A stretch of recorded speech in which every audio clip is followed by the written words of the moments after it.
السلام عليكم ورحمة الله وبركاته. الحمد لله والصلاة والسلام على رسول الله أما بعد. மரணித்தவர்களை அடிக்கடி கனவில் காண்பதனுடைய அர்த்தம் என்ன என்கிற ஒரு கேள்வி கேட்கப்பட்டிருக்கிறது. அன்புள்ள சகோதர சகோதரிகளே, நம்முடைய வாழ்க்கையில் தூக்கத்தில் கனவு காண்பது என்பது ஒரு சாதாரணமான நிகழ்வாகும். பெரும்பாலான மனிதர்கள் தூங்குகிற போது கனவு காணக்கூடிய வழக்கத்தை உடையவர்களாக இருக்கிறார்கள். பெரும்பாலும் நம்முடைய மக்கள் கனவுகள் கண்டுவிட்டால் அதற்கான விளக்கங்களை கேட்பதிலே ஆர்வம் காட்டுவதை நாம் பார்க்கிறோம். இதை வைத்து கனவுக்கு விளக்கம் சொல்வதை இன்று ஒரு தொழிலாகவே மேற்கொள்ளக்கூடிய பலரை நாம் காண முடிகிறது. குறிப்பாக தொழில்நுட்பம் வளர்ச்சி அடைந்திருக்கிற இந்த காலத்தில் கனவுக்கு பலன் சொல்வதற்காக என்று வெப்சைட்டுகள் உருவாக்கப்பட்டிருப்பதையும் நாம் காண முடிகிறது. அந்த வகையிலே தான் கனவு காணுகிறவர்கள் உலமாக்கள் அல்லது கனவுக்கு விளக்கம் சொல்லக்கூடியவர்கள் என்று கருதுகிறவர்களிடம் போய் கனவுக்கு விளக்கம் கேட்பதை நாம் அவதானிக்கக்கூடியதாக இருக்கிறது. உண்மையிலே கனவுகளை பற்றி இஸ்லாம் என்ன சொல்லுகிறது என்பதை நாம் தெளிவாக புரிந்து கொள்ள வேண்டும்.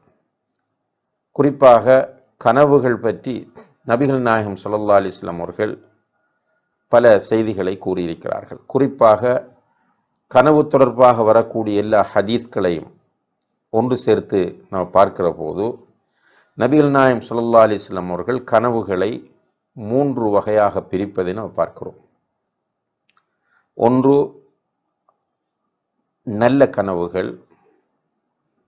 இது அல்லாஹ்விடமிருந்து ஒரு மூமினுக்கு கிடைக்கக்கூடிய நன்மாராயம், நல்ல செய்தி என்று நபி ஸல்லல்லாஹு அலைஹி வஸல்லம் அவர்கள் சொல்கிறார்கள்.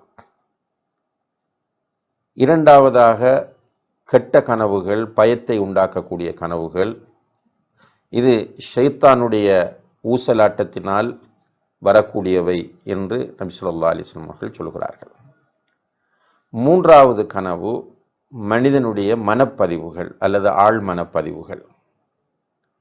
அவனுடைய வாழ்க்கையிலே நடக்கக்கூடிய நிகழ்வுகளை அவன் அடிக்கடி நினைத்து பார்ப்பது, பிறகு அது அவனுடைய தூக்கத்தில் கனவாக வெளிப்படுவது என்று நபி ஸல்லல்லாஹு அலைஹி வஸல்லம் அவர்கள் சொன்னார்கள். இந்த 3 வகையான கனவுகள் மனிதனுடைய வாழ்க்கையில் தோன்றுகின்றன.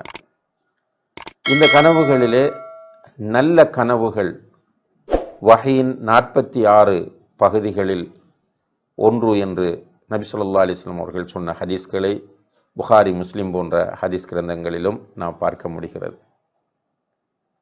அப்போ இந்த கனவுகளை வைத்து நாம் ஏதோ ஒரு நல்ல விஷயம் நமக்கு நடக்கப் போகிறது அல்லது ஒரு நல்ல செய்தி நமக்கு கிடைக்கப் போகிறது என்கிற ஒரு நன்மாராயத்தை பெற்றுக்கொள்ளலாம். அந்த நல்ல கனவை நம்முடைய கணவன், மனைவி, பெற்றோர், பிள்ளைகளிடம், நண்பர்களிடம் ஷேர் பண்ணலாம். அதை ரசூலுல்லாஹி அலைஹி வஸல்லம் அவர்கள் நமக்கு அனுமதித்திருக்கிறார்கள். இரண்டாவது, கெட்ட கனவு ஒன்று தோன்றுவது. இது ஷைத்தான் நம்மை பயங்காட்டுவதற்காக பண்ணக்கூடிய ஒரு ஊசலாட்டம் என்று நபி ஸல்லல்லாஹு அலைஹி வஸல்லம் அவர்கள் குறிப்பிடுகிறார்கள். அப்படி கெட்ட கனவு கண்டு நாம் விழித்து கொண்டால் நம்முடைய இடது பக்கம் 3 தடவை துப்புவது, ஷைத்தானிடமிருந்து பாதுகாப்பு தேடுவது, அவுது பில்லாஹி மினஷ் ஷைத்தானிர் ரஜீம் என்று ஷைத்தானிடமிருந்து பாதுகாப்பு தேடுவது, அதே போல எழுந்து தொழுவது, இவை 3ம் சுன்னத்தாக காணப்படுகின்றன. இப்போ நாம் தூக்கத்தில் கெட்ட கனவை காணுகிறோம், விழிக்கவில்லை என்றால் நாம் அப்படியே அந்த கனவை விட்டுவிட வேண்டியது. காலையில் எழுந்ததும் அந்த கனவு பற்றி நாம் அலட்டிக்கொள்ளவோ அது பற்றி நாம் யோசிக்கவோ கூடாது.